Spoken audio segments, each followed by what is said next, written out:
While my father broke my bones, my mother only made one sound in the dark room, the crunch of popcorn between her teeth. To them, I wasn't a daughter, I was the evening's entertainment. For 15 years, my body was the stage where they performed their private horror show. How are you all doing today? I hope you're well, healthy, and at peace. I'm Linda Andrews Thompson, 72 years old, born in a small town called Millfield in rural Ohio, but I've been living here in Portland, Oregon for over 40 years now. Time flies so fast, doesn't it? It seems like just yesterday I arrived in this big city, intimidated by everything, and now I feel like I've been a part of it my whole life. What a beautiful day it is today, with sunshine streaming through my living room window. I'm sitting here in my green armchair, the one my late husband Robert gave me for our silver anniversary. From my little corner, I can see my collection of ceramic guinea fowl figurines decorating the entire wall. Have you ever seen one of these? They're small handmade sculptures, all painted with white spots and vibrant colors, just like real guinea fowl. Every morning, I wake up early, before the sun rises. I make my coffee strong. I don't care for those fancy modern machines.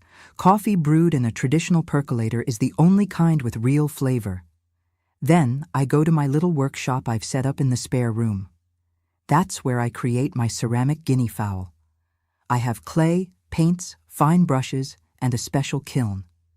My neighbors joke that I'm the neighborhood's guinea fowl grandma. I started making these miniatures when I was still living with my daughter Cecilia. It was after I became a widow, about 15 years ago now. I was sad, didn't want to get out of bed, and she signed me up for a ceramics class at the community center. "Mom," she said, "fill your mind with art and sadness won't find room." And you know what? It worked.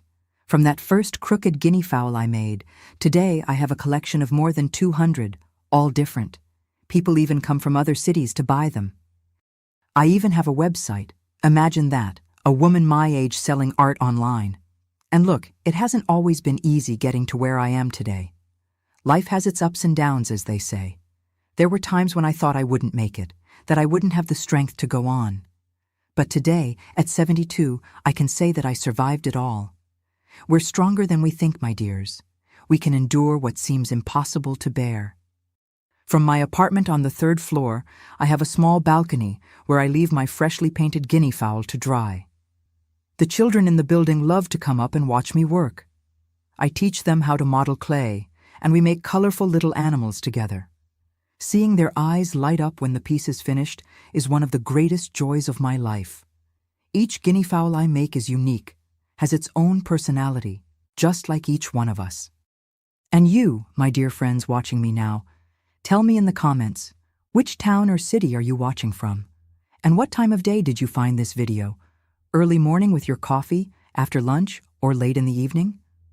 I always read all the comments, and I'm so happy to know where you're from, and when you take time out of your day to listen to this old grandma's stories. Let me know, okay? Let's create a chain of kindness.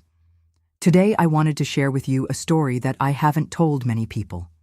It's a difficult story, the kind you keep locked in your chest for many years, afraid to open the door and let it out. But you know, my dears, sometimes telling is a way to free yourself. And who knows, maybe my story will help someone going through something similar. Life isn't always as colorful as my guinea fowl. Sometimes it's a theater of horrors, as it was for me for so long. I was born in Millfield, a small town in rural Ohio, in 1953. Back then, the town was very different from what it is today. There were few paved streets, many wooden houses, and everyone knew everyone. My family lived in a large house in the upper part of town. It was an old building, dark wood, with a porch that wrapped around the front, and tall windows with lace curtains that my mother insisted on keeping impeccably white. My father, Oscar Thompson, owned the only electrical supply store in the region. A tall man with broad shoulders, always wearing a well-pressed shirt and dress pants, even on the hottest days. He had cold green eyes, like well water, and a thick mustache that he trimmed every week with a small pair of scissors he kept in his pocket. In town, everyone respected him.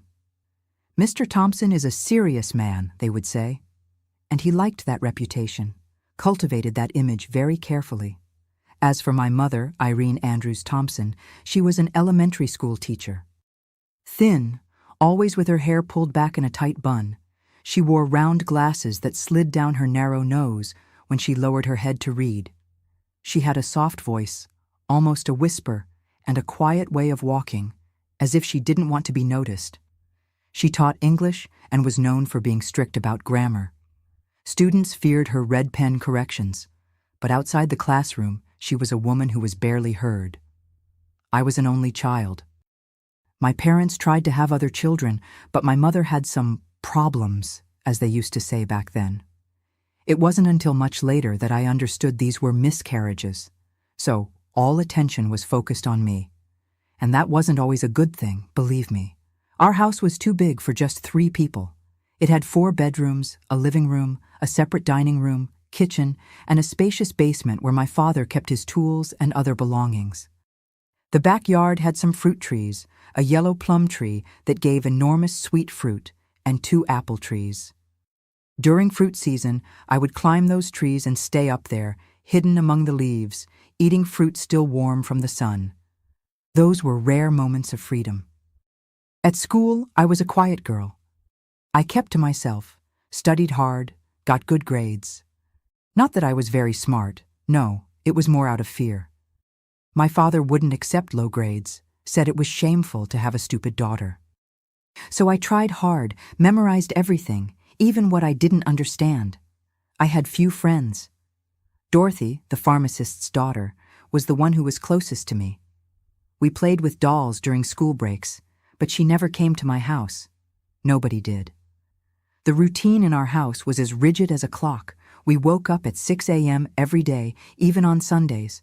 Breakfast at 6:30, lunch at noon sharp, dinner at 7 p.m. My father hated delays. If I happened to be late for a meal, he would leave the plate on the table but wouldn't allow me to eat. "Those who don't respect time don't deserve food," he would say, putting everything in the refrigerator. I slept hungry on those nights. On Sundays, we went to church early. My parents insisted on sitting in the first row. My father left large bills in the collection plate so everyone could see his generosity. After Mass, we walked through the town square, greeting acquaintances. "What a beautiful family," people would comment. My father smiled, proud. My mother looked at the ground, holding my hand tightly. I smiled because I knew that's what they expected of me. When we got home, we changed clothes. My father wouldn't allow us to wear our Sunday clothes at home, said it was wasteful. And we began preparations for the special Sunday lunch. This Sunday lunch was sacred.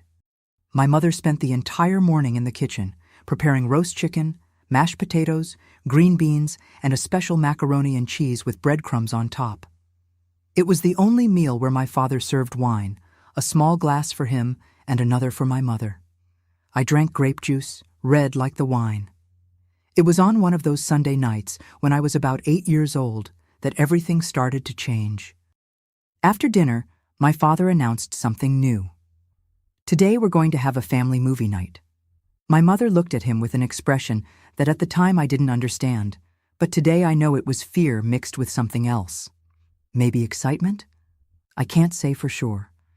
He told me to go take a bath and put on my pajamas while he arranged the living room. When I returned, the lights were off. Only the small lamp in the corner was on, giving the room a weak, yellowish glow. The curtains were closed. The television, our black and white TV, was on, but only showing static, no channel tuned in. My father had dragged his armchair to the center of the room, facing the TV. "Come here, daughter," he called, tapping his knee lightly, indicating that I should sit on his lap. That seemed strange to me. My father wasn't affectionate, never held me or kissed me, but I obeyed, as I always did. My mother entered the room carrying a large bowl of popcorn. She sat in the armchair next to us, placed the bowl in her lap, and began to eat slowly, one kernel at a time. "Today, Daddy is going to teach you some important things," he said in a different voice, lower, hoarser. "Things every little girl needs to learn. What happened that night, and on many others afterward, my dears, is difficult to tell. At that age, I didn't really understand. I just knew it was bad, that it hurt my soul, and that afterward I felt dirty, as if I had done something wrong. My father said it was our secret, that all families had their secrets, and that if I told anyone, he and my mother would go to jail, and I would go to an orphanage where children were beaten every day. And my mother? She just sat there, watching everything, eating her popcorn. Sometimes I would look at her, hoping she would do something, say, "Stop, protect me." But she just chewed slowly, watching us as if watching any regular TV program. The sound of popcorn between her teeth was the only sound she made during the entire session. These movie nights began to happen every week, always on Sunday night, after dinner. It became a routine as predictable as morning church. I tried to get sick on Sundays, pretended to have stomach aches, headaches, but my father said I was lying, that it was just an act. And so the session happened anyway. At school, I became increasingly quiet. The teacher called my mother once, concerned because I had stopped participating in class, stopped playing at recess. "She's just shy," my mother explained, with that polite smile she used in public. "At home, she's a chatterbox." Such a big lie. At home, I hardly spoke. I was afraid that any word might irritate my father, provoke another session outside the scheduled day. It went on like this until I was 12, when I had my first period. I remember the terror I felt seeing the blood, thinking I had really hurt myself after a particularly difficult session. I ran to my mother crying. She explained with no emotion in her voice that I was now a young lady. That night, I heard my parents arguing in their bedroom. The following week, the movie nights had changed. Now they happened in the basement, and they were different, worse in a way. But I won't go into those details, my dears. When I turned 13 in 1966, my father insisted on organizing a party. It wasn't common in our town to have parties for girls that age. That was something for rich people or city folk, but he insisted.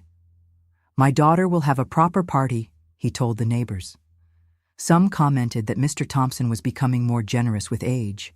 If they only knew the truth behind that generosity. The party was held in our backyard, decorated with colorful flags and paper lanterns.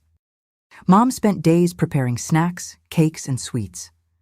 My father even hired a young man who played the accordion to entertain the guests. I remember being impressed by how many people showed up. There were schoolmates, neighbors, parishioners from the church, customers from my father's store. Everyone wanted to honor the daughter of the respected Mr. Thompson. I received several presents. One especially marked me. A diary with a lock. It was Dorothy who gave it to me.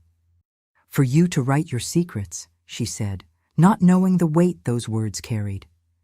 That diary would become my only confidant in the years that followed. My father gifted me with a light blue dress made of fine fabric with delicate embroidery. "A young lady needs to dress like a young lady," he said, loud enough for everyone to hear. But his eyes said something else, something only I could understand. That night, after everyone left, he called me to the basement for the first time. He said he had another present for me, something special, just for us. The basement of our house was a place that always frightened me. It was large, with a concrete floor and stone walls, always cold and damp. My father had organized a space there, with an old mattress covered by a clean sheet, some pillows, and a weak light bulb hanging from the ceiling. In a corner, there was an old wooden chair. "Your mother's throne," he said, with a laugh that made my blood freeze. And as in the movie nights before, my mother appeared with her bowl of popcorn. She sat in the chair, began to chew slowly, looking at us with that same empty expression. But there was something different that night. My father was more nervous, more excited. He talked more, said things that before he had only whispered. "Now you're a young lady, Linda," he repeated, as if it were a mantra, "and young ladies need to learn new things." What happened that night was worse than anything that had happened before. For the first time, it wasn't just words, strange touches, or humiliating orders. It was something that broke me inside, that left a wound that never completely healed. I cried, begged him to stop, looked at my mother seeking any sign of help, but she just continued to eat her popcorn, as if watching any ordinary scene from a TV show. In the days that followed, I could barely walk. I had pains I couldn't explain to anyone. My mother gave me some medicine, without saying a word, without asking how I was. That was the most care I received. At school, the teacher noticed I was different. "Linda, you're pale. Are you sick?" she asked. I just shook my head. What could I say? Who could I tell? Nobody would believe me. My father was Mr. Thompson, the respected businessman. My mother was Mrs. Thompson, the exemplary teacher. Who would listen to a girl accusing her own parents of such horrible things? I started writing in the diary Dorothy gave me. I wrote everything, every detail of the sessions, every word my father said, every empty look from my mother. It was my only form of release. I kept the diary under a loose floorboard in my room, a place I discovered by chance when I was little. There it was safe, or so I thought. The sessions in the basement became regular. They weren't just on Sundays anymore. They happened whenever my father felt like it, 2, 3 times a week. Sometimes, when he drank more, he would come to my room in the middle of the night. On these occasions, my mother wasn't present with her popcorn, and somehow that made everything even more frightening. To survive, I created a safe place in my mind. During the sessions, I would transport myself far away from there. I imagined myself in Portland, a city I knew only from photos in old magazines at the school library. In my fantasies, I lived alone in a small but clean apartment, worked in a fine clothing store, had friends, went out for ice cream on Sundays. It was a simple life, but free from the horrors of the basement. By age 14, I was completely changed. The happy girl I once was had disappeared. In her place was a quiet teenager with always lowered eyes who startled at any touch. My only joy was school. There, for a few hours, I could pretend I was normal, that I had a family like the others. It was at this time that Ms. Olivia arrived at our school. Coming from Portland to replace a teacher who had retired, she brought a breath of fresh air. She spoke differently, dressed differently, had different ideas.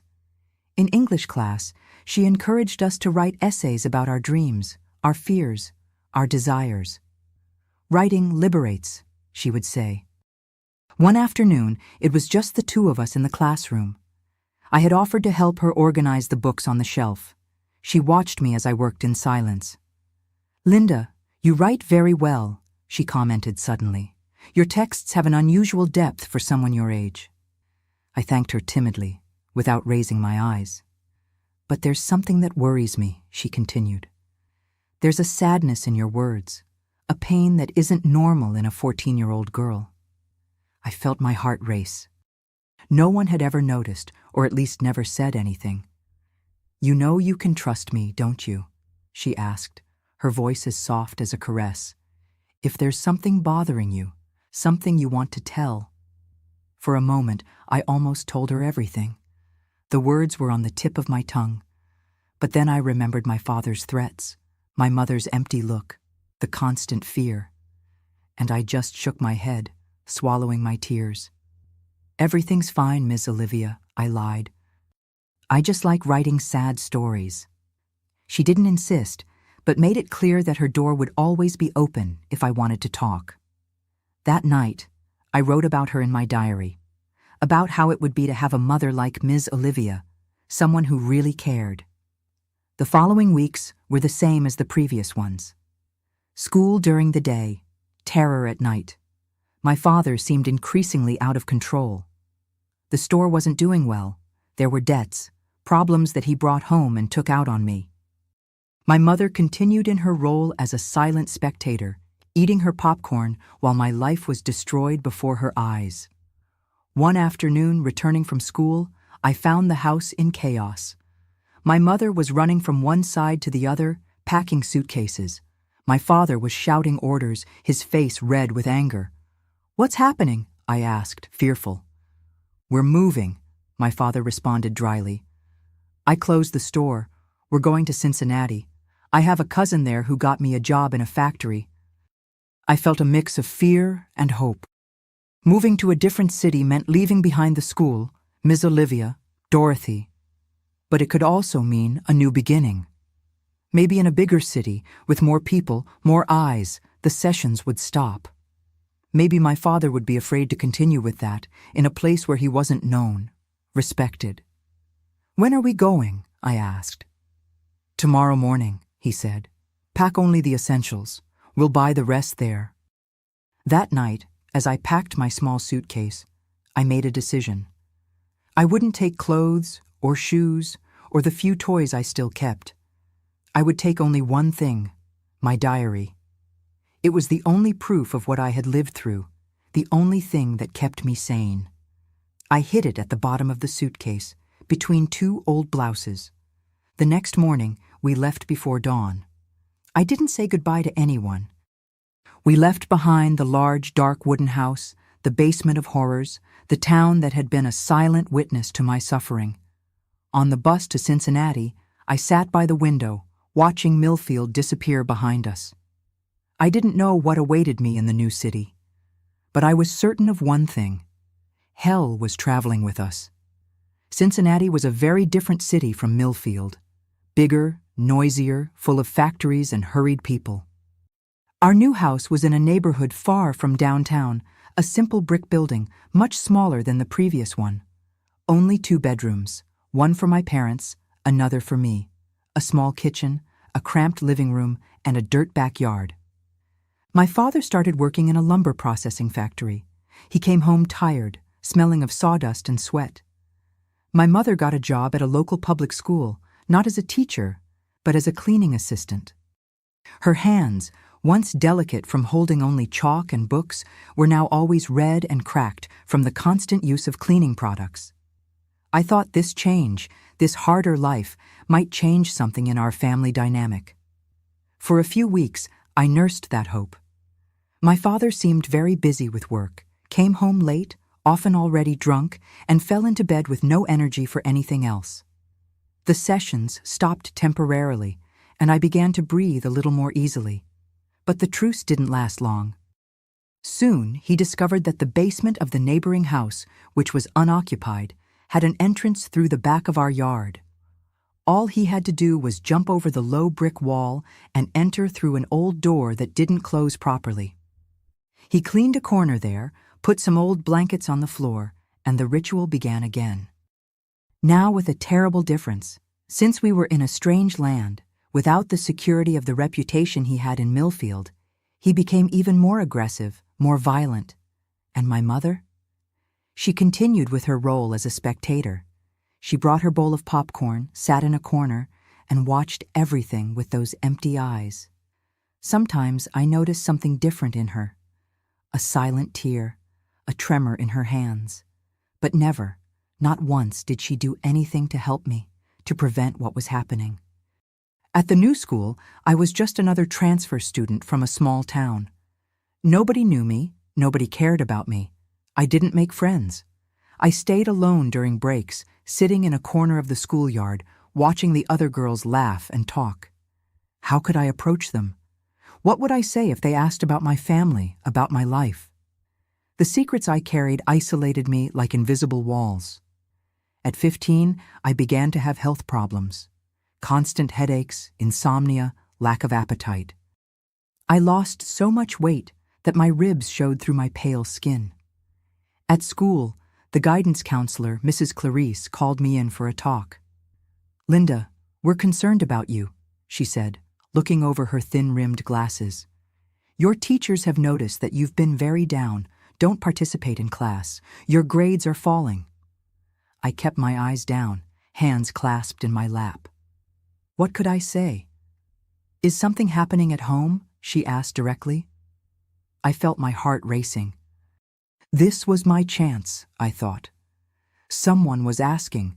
Someone seemed to care. But then I remembered my father's threats. What could happen if I spoke? And more than that, I remembered the shame. How could I tell what happened in the basement of the neighboring house? Who would believe me? "No, ma'am," I answered softly. I'm just not sleeping well. I think it's the move, the new city." She didn't seem convinced, but she didn't insist much either. She gave me a note for my parents to sign, requesting a visit from them to the school. I never delivered the note, of course. I tore it into tiny pieces as soon as I left her office. It was during this time that I began to think about running away, or worse, ending it all at once. I spent hours looking out my bedroom window, imagining what it would be like to just walk away, aimlessly, until I was far away. Or what it would be like to jump from the bridge that crossed the Ohio River at the edge of the city. These dark fantasies were my only company on sleepless nights. My diary continued to be my refuge. I wrote in it almost every day, hidden under the covers, by the light of a small flashlight I had received from a teacher at Christmas. On its yellowed pages, I poured out all my pain, all my hatred, all my hopelessness. Sometimes I would reread what I had written in previous years, in Millfield, and realized how the frightened girl from before had transformed into a broken teenager, without dreams, without a future. One night, coming home from work drunker than usual, my father entered my room. It wasn't session time, and that made me even more terrified. He staggered to my bed, sat on the edge, and began to talk disjointedly about how he had been humiliated by the supervisor at the factory, how nobody respected him in that city, how he missed Millfield, where he was somebody. "There I was, Mr. Thompson," he muttered, his breath heavy with alcohol. "Here I'm just another worker, just like all the others." Suddenly, his eyes changed. They became more focused, colder. He grabbed my arm forcefully, squeezing until he left marks. "But at home I'm still the boss," he said through clenched teeth. "Here I'm in charge. Understand?" I quickly agreed, trying to calm him down. But something in me had changed too. The fear was still there, of course, but there was something else now. A quiet anger, a hatred that grew each day. At that moment, looking at him so closely, drunk and pathetic, I realized he wasn't an invincible monster as I thought when I was a child. He was just a weak, frustrated man who took out his frustrations on a defenseless girl. He left the room as abruptly as he had entered, stumbling over his own feet. I heard when he fell into bed in the room next door, and soon began to snore. My mother arrived shortly after. I heard her light steps in the kitchen, the sound of dishes being washed, and then the silence when she went to sleep. I lay in bed, looking at the peeling ceiling, thinking about my life, how I had gotten to this point, how I could get out. That's when I had an idea. It wasn't really a plan. It was more a thought that slowly took shape. What if I wasn't the only victim? What if there were other girls, other women my father had hurt? What if I could find these people, gather our stories? The next day I skipped school. I waited for my parents to leave for work and went to the basement of the neighboring house. I needed to see that place in daylight, without the terror of the sessions. It was a damp room with exposed brick walls and a concrete floor. In one corner, the old blankets where everything happened. In another, some boxes abandoned by the previous residents. I began to search through these boxes, not knowing exactly what I was looking for. I found old magazines, rusty tools, some moldy clothes, nothing special. I was about to give up when at the bottom of the last box I found a yellowed envelope. Inside were photographs of women and girls, all in embarrassing poses, clearly taken without consent. Some I recognized as residents from Millfield. And in a corner of each photo, the same watermark, Thompson Photography. My stomach turned. So that was it. My father didn't just abuse me. He photographed other women, invaded their privacy. He probably used these photos to blackmail them, to keep them silent. It was as if a veil had been lifted from my eyes. It wasn't just about me, about our family secret. It was something bigger, more terrible. I put the photos back in the envelope and hid it under my blouse. I returned home, trembling, my heart pounding. I needed to think, needed to decide what to do with that discovery. It was proof, evidence of what my father really was. But how to use it? Who would believe me? A teenager, against an adult man, a respectable worker. That night, I wrote everything in my diary. In detail, each photo I had seen, each name I had recognized. It was as if I was putting together a macabre puzzle of my father's secret life. And that's when I made a decision. I could no longer remain silent. It wasn't just about me anymore. There were other victims, other lives destroyed or threatened by him. The next day, I took my diary and the envelope with the photos and went to the police station. Not the one in our neighborhood, where my father might have acquaintances, but one downtown, far enough to feel safe. I asked to speak with a female officer, if there was one. To my luck, there was one. Detective Zelma, a middle-aged woman with gray hair pulled back in a severe bun and penetrating eyes.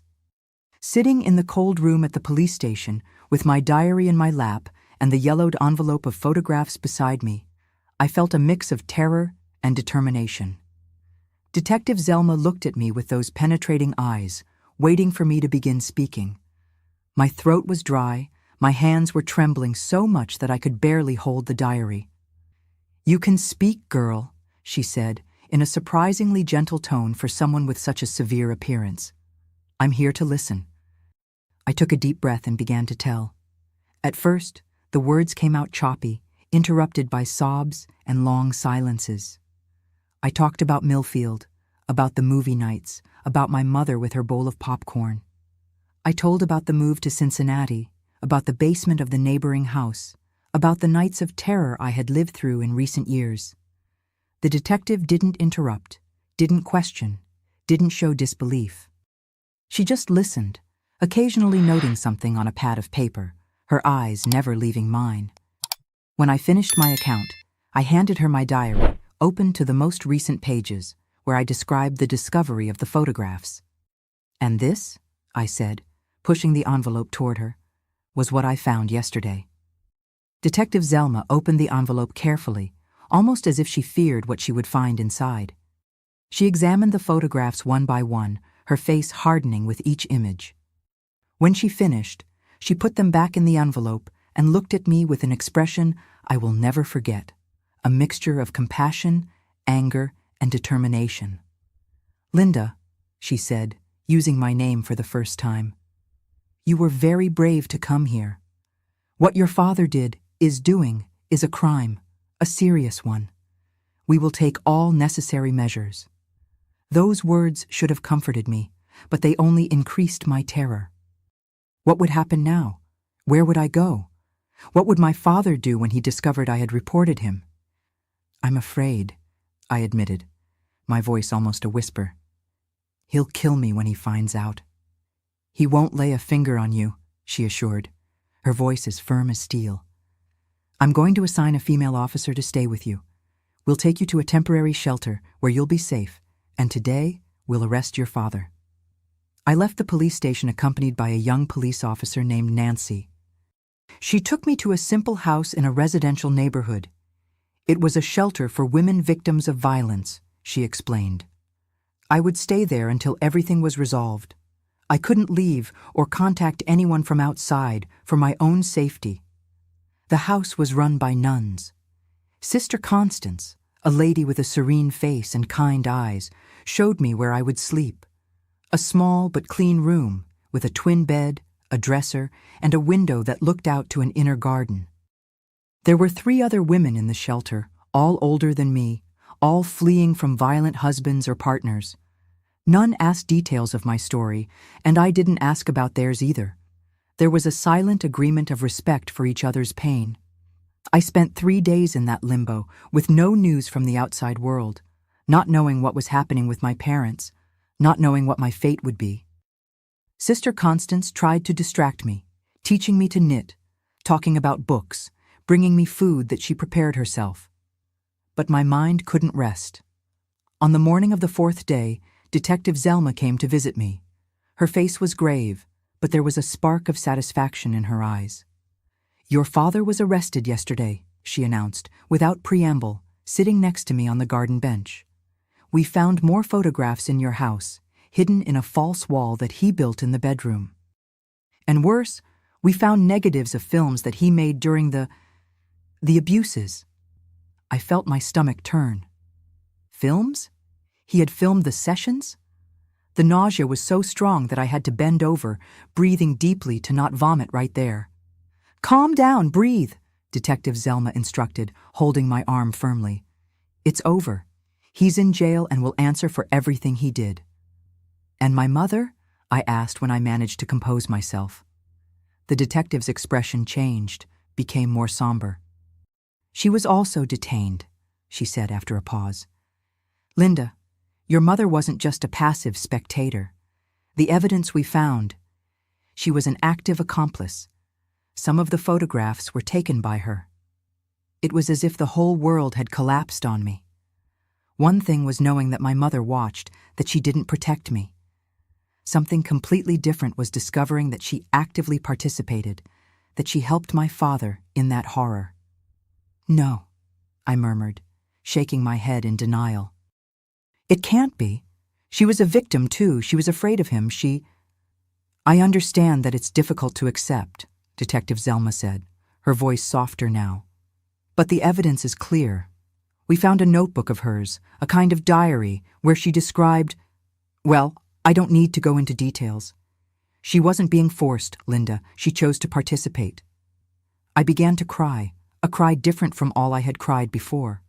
It wasn't from fear or physical pain. It was the cry of the last illusion being destroyed, the last hope dissolving.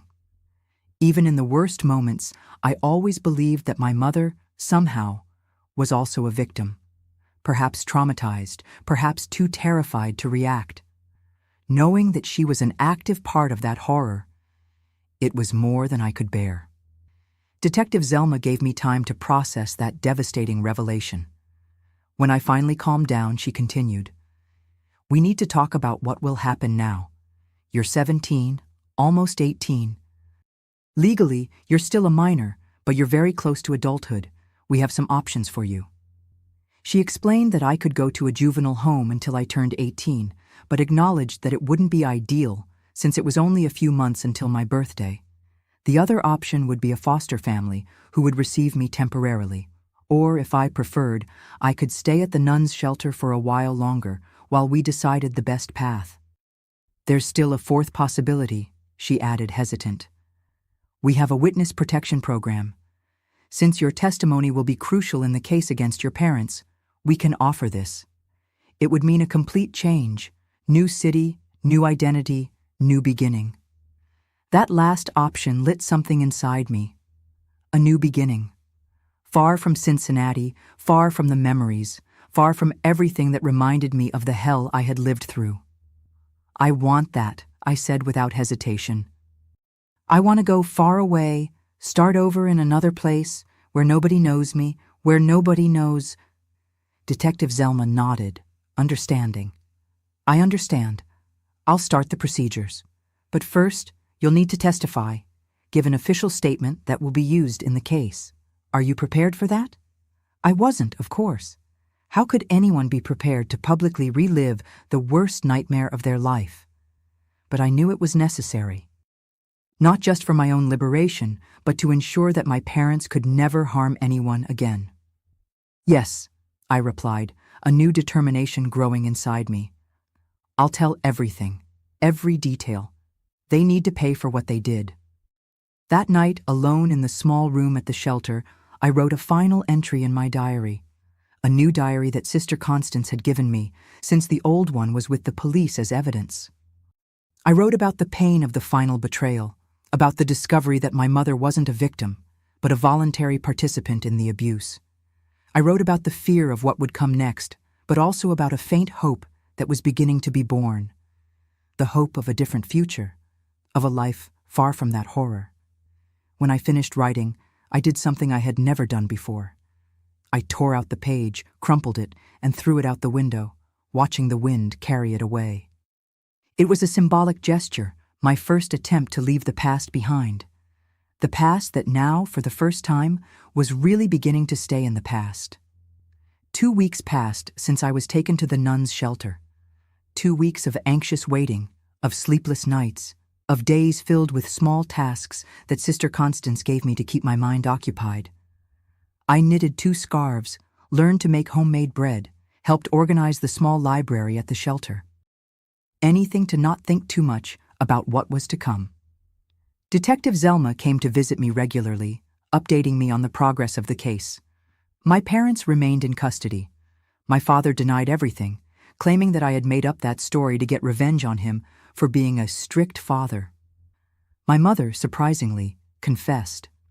She told everything to the investigators, confirming every detail of my account and revealing other horrors that I didn't even know about. "She is cooperating with the justice system," explained the detective. "This doesn't diminish the gravity of what she did, but it facilitates the process."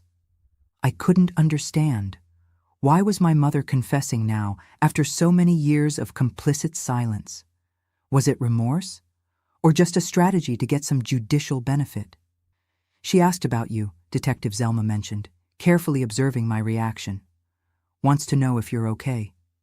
I felt a bitter laugh rise in my throat. Okay? How could I be okay? How dare she worry about me now, after everything? "Tell her I'm dead," I replied, my voice heavy with an anger I didn't even know I carried. To her, to him, I'm dead, and they are to me. The detective just nodded, respecting my feelings.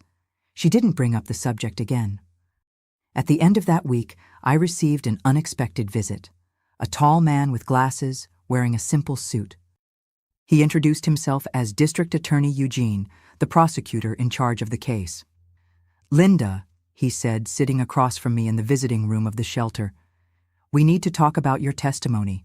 It will be fundamental to the case." He explained in detail how the procedure would be. I wouldn't have to confront my parents directly. I would speak only to the judge in a separate room.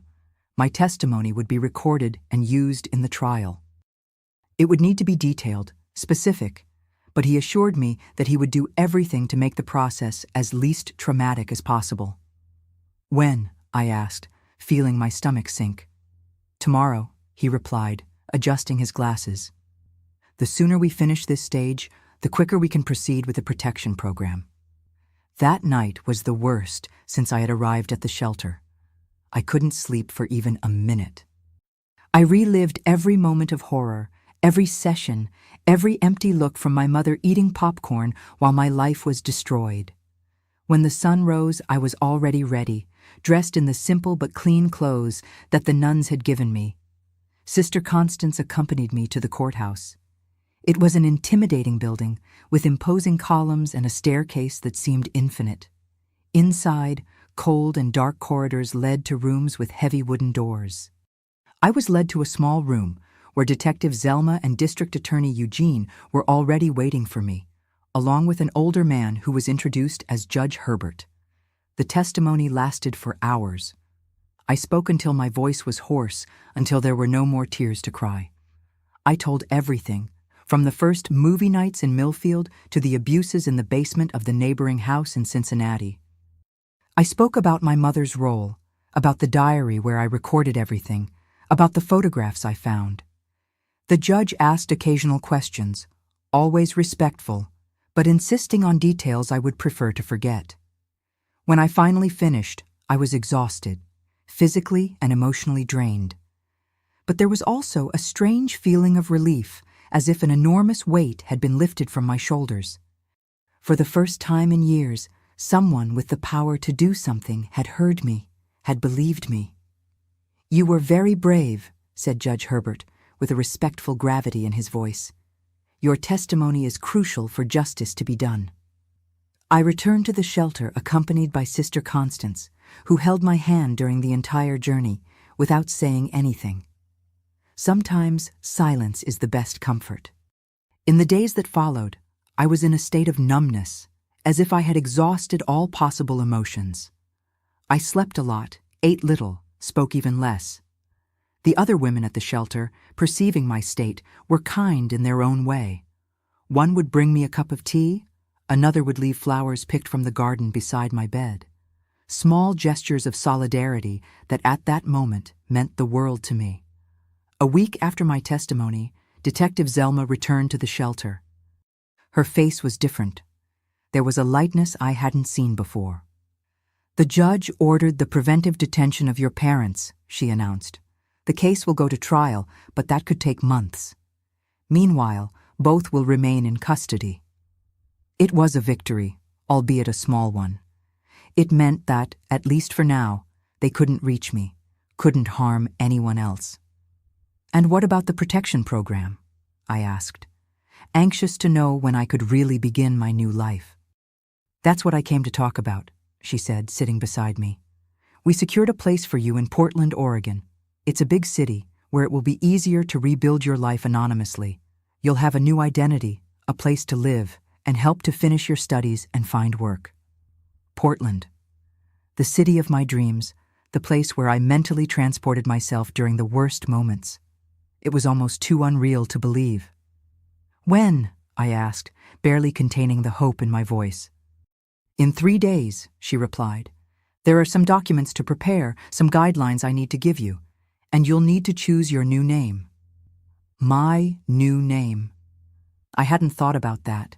Who did I want to be in this new life? Who could I be, free from the horrors of the past? "Can I keep Linda?" I asked, hesitant. It was the only piece of me that wasn't stained by my parents' dirty hands. It was the name my maternal grandmother had chosen long before all the horror began. Detective Zelma considered for a moment. "The last name needs to change, obviously. But I think we can keep Linda as your first name. It's not so uncommon as to facilitate your identification." In the 3 days that followed, I prepared for my new life. I received new documents, birth certificate, ID card, all with my new name, Linda Andrews. The last name was common enough not to draw attention, but different enough from the original to ensure my anonymity. I also received detailed instructions about how my arrival in Portland would be. A social worker would be waiting for me at the bus station, Ms. Teresa, a lady who had been working with the protection program for years. She would take me to a small apartment in the Hawthorne neighborhood, where I would initially stay.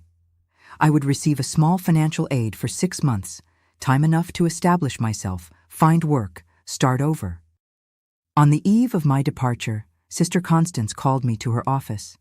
It was a simple cubicle with a wooden desk, some chairs, and shelves full of religious books. "I have something for you," she said, extending a small package. "A memento from us." Inside the simple gift paper, there was a wooden rosary with dark polished beads and a small prayer book. "I know your faith has been shaken, and with good reason," she continued, her voice soft. "But when you're ready, perhaps this can bring some comfort." I hugged her, tears silently flowing. They weren't tears of sadness, but of gratitude. Amid so much horror, I had found people like Sister Constance, Detective Zelma, people who believed in me, who helped me survive. On the morning of my departure, I said goodbye to the other women at the shelter. Some cried, others just squeezed my hands in silence. All understood in their own way what it meant to start over. Detective Zelma came to pick me up personally. On the way to the bus station, we passed in front of the police station. "Do you want to come in, see your diary one last time before leaving?" she asked. I thought for a moment and then shook my head. "No, that diary belongs to the old Linda, the one who suffered, the one who survived. I'm taking with me only the Linda who will live, not just survive."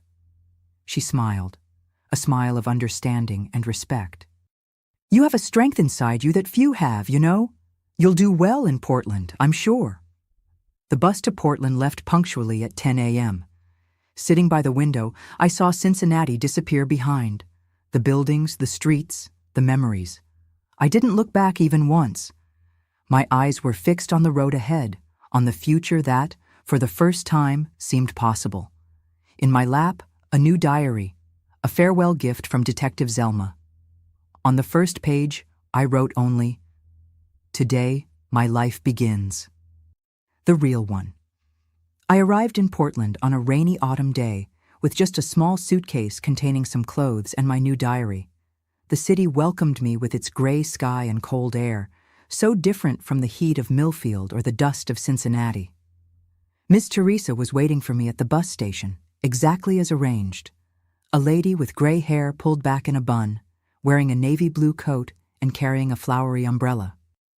"Welcome to your new life, my child," she said as she hugged me, as if she had known me for years. Those first months in Portland were difficult, I won't lie. I lived in a small apartment in Hawthorne, a neighborhood in the southeast part of the city. It was a simple place: one bedroom, a tiny living room, a kitchen, and a bathroom. But it was mine. For the first time in my life, I had a space that was just mine, where I could lock the door and feel safe. I started studying at night to finish high school, while working during the day at a small fabric store downtown. The salary was little, but added to the help I received from the protection program, it was enough to support myself. Gradually, I adapted to the rhythm of the big city, learning to use the buses, discovering the parks, getting used to the cold that seemed more intense than any I had ever felt. It was at the fabric store that I met Robert. He was a representative of a textile factory in Seattle, came to Portland every 2 months to show the new products. A tall man with broad shoulders, but with a quiet and respectful manner that made me comfortable. He talked about literature, about politics. They were difficult times in the country, with the Vietnam War and all the social changes. About the dreams he had of one day opening his own store. At first, I avoided him. I avoided any man, actually. The fear was too great, the scars still too recent. But Robert was patient. He didn't pressure me, didn't insist. He was just there, with his calm smile and his interesting stories, always respecting my silences, my retreats. It took almost a year until I agreed to go out with him for coffee. Another 6 months until our first kiss on a Sunday afternoon at Washington Park, the city's largest park. With him, I learned that not all men were like my father. That there could be affection without violence, intimacy without abuse, love without fear. We married in 1975 in a simple ceremony at Portland's St. Mary's Cathedral. I was 22 years old and, for the first time, felt that life could be good. We bought a small house in the same Hawthorne neighborhood, near where I already lived. Robert managed to open his fabric store, and I started working with him. We were happy in our quiet way. The only dream we never realized was having children. The doctors were never able to explain exactly why, but suspected that the physical traumas I suffered in my adolescence had left lasting effects. I cried over this loss, of course, but Robert always said, "We are a complete family, you and I. The rest is a gift, if it comes." And so we lived, year after year, building our small daily happiness. The store prospered. We moved to a bigger house. We took some trips. I saw the ocean for the first time at age 30 in Cannon Beach. Life followed its course, tranquil like a river that finally found its way after passing over many stones. In 2010, Robert fell ill. Pancreatic cancer, the kind that when they discover it, it's already too advanced. In 6 months, he was gone. It was a different pain from all I had ever felt. Not the acute terror of childhood abuse, but a deep sadness, an immense emptiness from losing my companion of almost 35 years. I was lost for a time. I sold the store, had no energy to continue alone. I spent days at home, looking at the walls, at the photos that showed our life together. It was my heart daughter, Cecilia, daughter of my best friend Dorothy, whom I reconnected with by chance years after arriving in Portland, who pulled me out of that torpor. "Aunt Linda," she said one day, "you need to do something with your hands.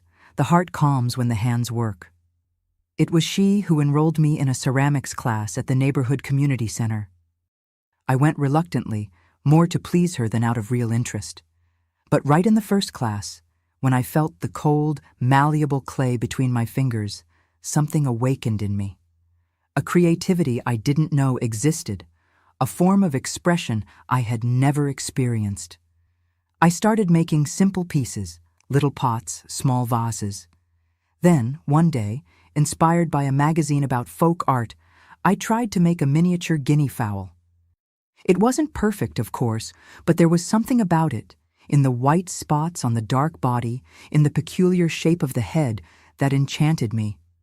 I made another and another, each one a little different, each with its own personality. People began to notice, to ask if they were for sale. Almost without realizing it, I started a small business that grew more than I could have imagined. Today, at 72 years old, my ceramic guinea fowl are known throughout Portland. I sell them at craft fairs. I have a small website, which my grandniece helps me manage, and I even receive orders from other cities. It's work that brings me joy, that occupies my hands and calms my heart, as Cecilia said would happen. I live in the same apartment in Hawthorne, where I created so many memories with Robert. It's my corner of peace in this world. I have my ceramics workshop in the back room, my collection of favorite guinea fowl on the living room shelf, my books, my good memories. Dorothy visits me every week. We have tea together, talk about old times and new ones. I never returned to Millfield or Cincinnati, never had news of my parents again. I learned from Detective Zelma that both were sentenced to many years in prison. If they're still alive, I don't know, nor do I want to know. That part of my story is closed, kept in a place in my memory that I visit less and less. Portland welcomed me, gave me a new life, allowed me to be who I really am. Not the victim, not the survivor, but simply Linda, the artisan of guinea fowl, Robert's widow, Dorothy's friend, the heart-great-aunt of Tina and her siblings. A woman who learned that life, even after the worst of terrors, can bloom again. My dear friends, who have accompanied me on this journey of memories, some sweet, others bitter, I want to leave you with some words that I've gathered over my 72 years of life. For those going through difficult situations, like those I experienced, I want to say, you are not alone. Silence is the greatest ally of abuse. Speaking up, even when it's difficult, even when the words catch in your throat, is the first step toward liberation. Nowadays, there are so many ways to seek help that didn't exist in my time. Hotlines for reporting, specialized police units, professionals prepared to support you. I've learned that age doesn't define our strength, but rather our capacity to begin again each day. When I arrived in Portland, at 18 years old with just a small suitcase, I thought I would never truly be happy. That the scars were too deep. But I was wrong. My wrinkles are maps of survival. Each one tells a story of pain overcome. Life taught me that even in the deepest darkness, our inner light never goes out. In the darkest days in the basement of that house in Cincinnati, when I thought I couldn't bear another day, there was a small flame of hope that refused to be extinguished. It was that flame that led me to keep that diary, to go to the police station, to have the courage to change everything. I never allowed my dignity to be stolen, even when they tried to take everything from me. And I discovered that we are stronger than we imagine, especially when we think we can't take any more. Time doesn't heal all wounds, but it teaches us to live with them and still smile. My story isn't about what was done to me, but about how I chose to respond. And I chose to live, not just survive. I learned that true strength isn't in never falling, but in rising every time. The invisible scars we carry show that we can flourish even after the storm. And now, my dear friends watching me, I want to ask something from the heart. If this video touched you in some way, if my story made any difference in your life, please hit that subscribe button right now. It's not just for me, it's because each subscription helps this message reach further. And who knows, maybe we can reach that girl, that boy, that woman who needs to hear that they're not alone, that there is hope. And more, share this video now with someone you think needs to hear this message. Your action could save a life, could give courage to someone who is suffering in silence. In the comments, leave the word resurrection so I know who watched until the end and understood the essence of my story. Always remember, no matter how dark the night, the sun always rises again. And you deserve to be here to see that dawn. Thank you for listening to me. From the bottom of my heart, thank you.